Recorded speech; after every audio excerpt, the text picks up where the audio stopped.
नमस्कार, टिंकू देवांगन के साथ मैं युवराज सिंह आज़ाद। खबर बयार में आपका स्वागत है और आप तमाम लोगों को जो हमारे दर्शक हैं, आपको स्वतंत्रता दिवस की ढेर सारी शुभकामनाएं। एक बार फिर स्वतंत्रता दिवस के अवसर पर पूरा दिन काफ़ी गहमा गहमी भरा रहा, देश प्रेम की भावना से ओत-प्रोत रहा और अब सूर्यास्त होने जा रहा है। और हम इस वक्त खड़े हैं शहीद कर्नल विप्लव त्रिपाठी स्टेडियम के बाहर, जहां कर्नल साहब की प्रतिमा लगी है और एक सवाल के साथ यहां खड़े हैं कि 13 नवंबर 2021 को कर्नल साहब की पत्नी और बच्चे के साथ जो शहादत हुई, क्या उस शहादत का हम मूल्यांकन कर पा रहे हैं?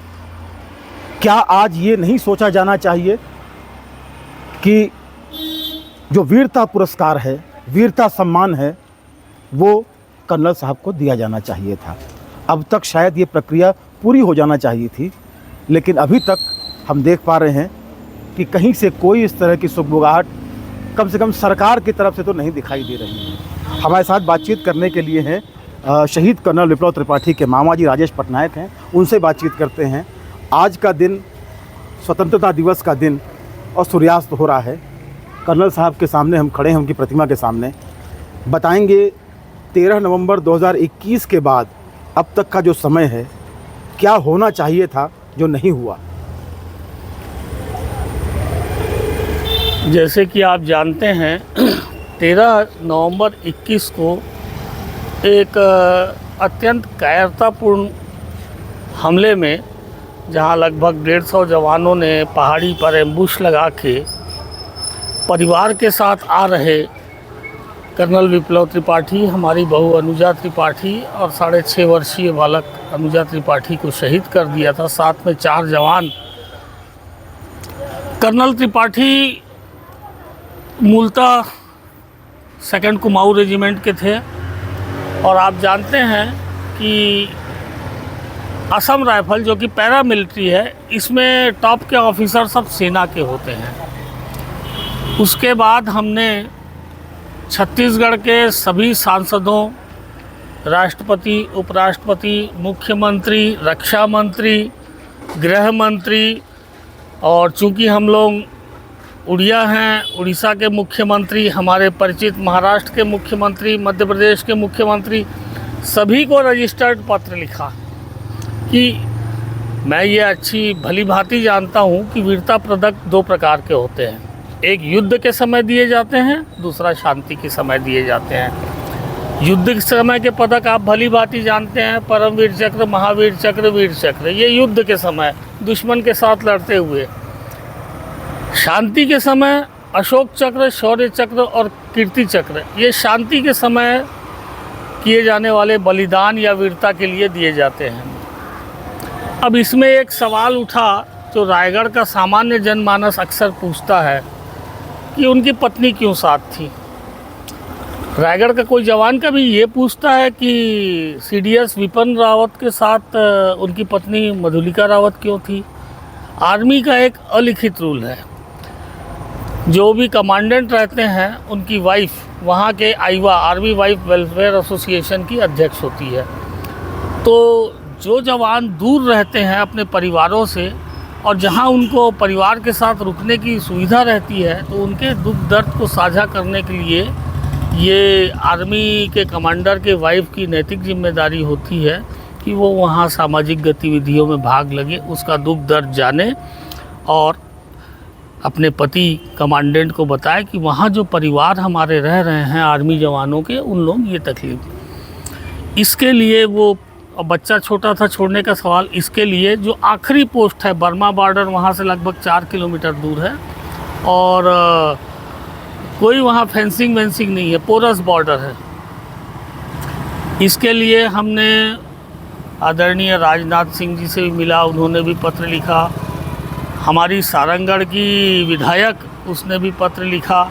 लेकिन हमारा दुर्भाग्य था कि जो राज्य शासन से जाना चाहिए और मैं आज भी नहीं जानता कि तत्कालीन मुख्यमंत्री भूपेश बघेल जी किस बात से रूठे हुए थे कि उन्होंने कभी ऐसा कोई पत्र नहीं लिखा कि हमारे छत्तीसगढ़ के जवान आज़ादी के इस पिछले 74-75 साल में आज तक ऐसी कोई घटना नहीं हुई है जहां एक आर्मी के यानी कमांडेंट रैंक जो कि कर्नल होते हैं और अपने परिवार सहित शहादत दी हो। ये आर्मी के इतिहास में अद्वितीय घटना है। इसको rarest of the rarest of the rare आप कह सकते हैं, क्योंकि इसमें एक 6.5 साल का बच्चा जिसको कम से कम 8 गोली लगी थी, हमारी बहू जिनकी डेड बॉडी दिखाने से भी आर्मी वालों ने इनकार कर दिया, बोले आप उनकी अच्छी तस्वीर रखिए, इतनी गोलियां रखी थी कि शरीर छलनी हो चुका था। तो उन्होंने बोला आप न देखिए, अपनी उसी स्मृति को बनाए रखें। तो विशेष परिस्थितियों में विशेष ध्यान सेना के द्वारा और शासन द्वारा दिया जाना चाहिए, और मैं आज भी ये मांग करता हूँ। लेकिन मुझे ये ज्ञात हुआ कि आर्मी में एक पैटर्न है। आप जानते हैं राजस्थान बॉर्डर बीएसएफ देखती है, जो सेमी गवर्नमेंट अर्धसैनिक बल है, पैरामिलिट्री फोर्स। सियाचिन बॉर्डर पे सामान्य समय में आईटीबीपी देती है, नेपाल बॉर्डर में एसएसबी देखती है, और नॉर्थ ईस्ट पूरा असम राइफल देखती है। ये सब पैरामिलिट्री फोर्स हैं जो गृह मंत्रालय के अधीन आते हैं। एक्चुअल लड़ाई के समय सेना जाती है जो रक्षा मंत्रालय में आती है। और मेरा ये जितनी भी जानकारी मैंने अपने सूत्रों से इकट्ठी की, ये इसमें मेन ये है कि सेना चाहती है कि अधिकांश मेडल सेना के हिस्से जाए, पैरामिलिट्री के हिस्से न जाए। इस ऊहापोह में इस पैरामिलिट्री और सेना के आपसी खींचतान में ये मेडल इनको अभी तक नहीं मिल पाया है। और सीओ रैंक का ऑफिसर शहीद हो जाना ये आर्मी में बहुत बड़ी बात है। इससे पहले आप लोगों ने सुना होगा गलवान में जो अपने हैदराबाद के कर्नल साहब, उनको वीर चक्र दिया गया। अच्छा, वो तो युद्ध था। जनरल CDS विपिन रावत के वायुसेना के जो चालक थे आर्मी के, वो तो बंगलोर लेके जा रहे थे, वेलिंगटन लेके जा रहे थे, लेक्चर था उनका। ये तो कोई युद्ध नहीं था, तो उनको शांतिकालीन उनको भी शौर्य चक्र दिया गया। तो शासन चाहे तो इस पर जोर दे सकती है, और अभी भी यह प्रकरण अगर राज्य सरकार चाहे तो सेना को भेज सकती है। अभी तो परिस्थितियां बदली हुई हैं, छत्तीसगढ़ में सरकार बदल गई है और देश में प्रधानमंत्री नरेंद्र मोदी है ही हैं, जो शहादत को लेकर काफ़ी ज़्यादा सेंसिटिव माने जाते हैं। तो आखिर संवेदना की कमी क्यों दिखाई दे रही है?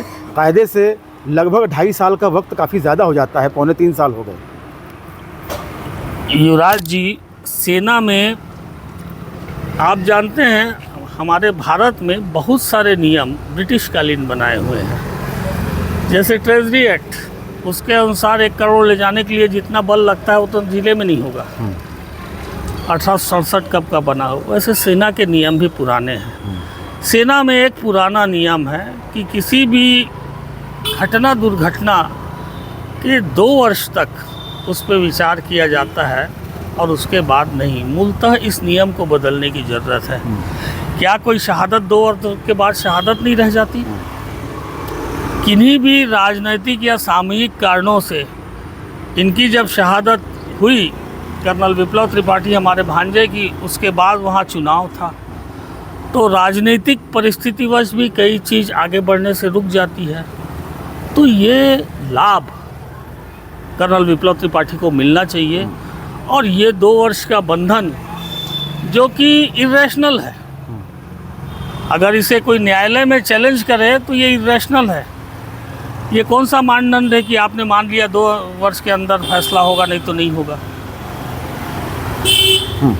लेकिन सेना उस घिसे पीटे नियम पे आज भी चल रही है। इसका विरोध करने की ज़रूरत है। हमने किया था रायपुर में छत्तीसगढ़ उड़ीसा सबेरिया के कमांडर जो ब्रिगेडियर 1 स्टार जनरल हैं, उन्होंने बोला था ऐसी कोई बात नहीं है, उसको 2 वर्ष के बाद भी उठाया जा सकता है, इसलिए हम इसको फिर उठा रहे हैं। और हम अभी भी छत्तीसगढ़ शासन और केंद्र शासन और रक्षा मंत्रालय से आशा रखते हैं कि वे इस वीरता को पूरी वीरतापूर्वक याद करके पुनः विचार करें। जी। हमें किसी की सहानुभूति नहीं चाहिए। जी, बिल्कुल सहानुभूति नहीं चाहिए। और ये जो स्थितियां हैं, ये किसी एक परिवार, कर्नल साहब के परिवार की बात नहीं है।